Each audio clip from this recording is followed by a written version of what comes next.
สบายดีท่านผู้ชมที่เคารพเพื่อนสหายนายและพลตำรวจที่หักแพงตอนทับทุกทานเข้าสู่การรายงานข่าวพักเที่ยงจากห้องข่าวสถานีโทรทัศน์ป้องกันความสงบข่าวพักเที่ยงประจำวันจันทร์วันที่20เดือนตุลาปี2014กงกับแฮม12ค่ำเดือน11พศ2557เริ่มต้นข่าวในมื้อนี้พวกเรามาเบิ่งกันที่ทางกระทรวงป้องกันประเทศได้ฮัดแอบการกอบกู้ช่วยเหลือด้านมนุษยธรรมต่อผู้ที่ประสบอุทกภัยในปี2014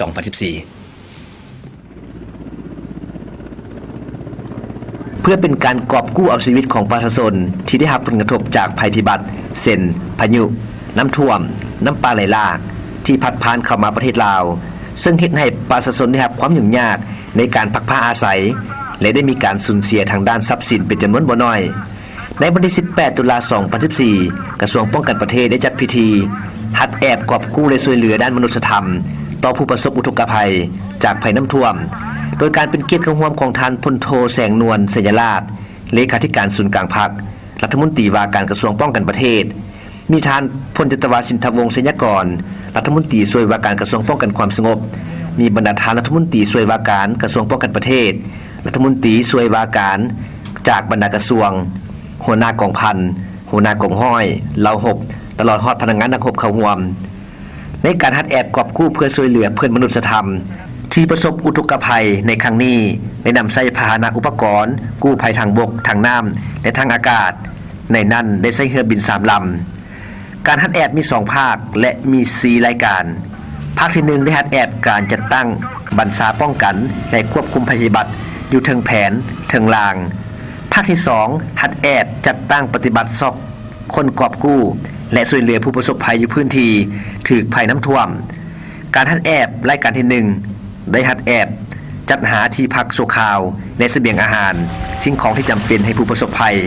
ช่วยเหลือเพื่อนมนุษย์และบรรเทาทุกข์จากภัยพิบัติฮัดแอบรายการที่2แมนลบล้างสารเคมีที่หัวไหลจากโรงงานและขุดค้นเหตุต่างๆจากภัยน้ำท่วมรายการที่3ฮัดแอบนำส่งผู้ได้รับบาดเจ็บสาหัสไปเป็นป่วยอยู่โรงหมอภาคสนามและฮัดแอบรายการที่4แมนรับเอาคนเจ็บจากโรงหมอภาคสนามนำส่งไปเป็นป่วยอยู่โรงหมอ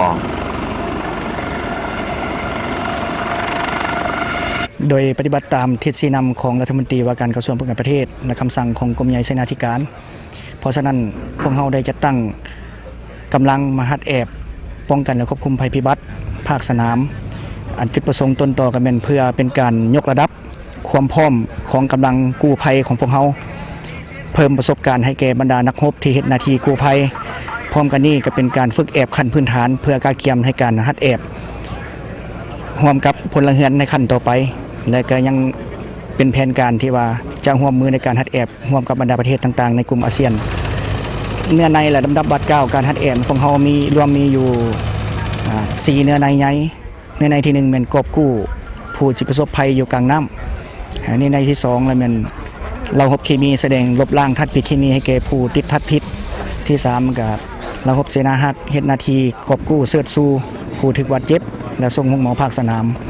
และพร้อมกันนี้พวกเราก็ได้แสดงเกี่ยวกับยกย้ายประชาชนและกอบกู้ช่วยเหลือทางด้านสิทธิมนุษย์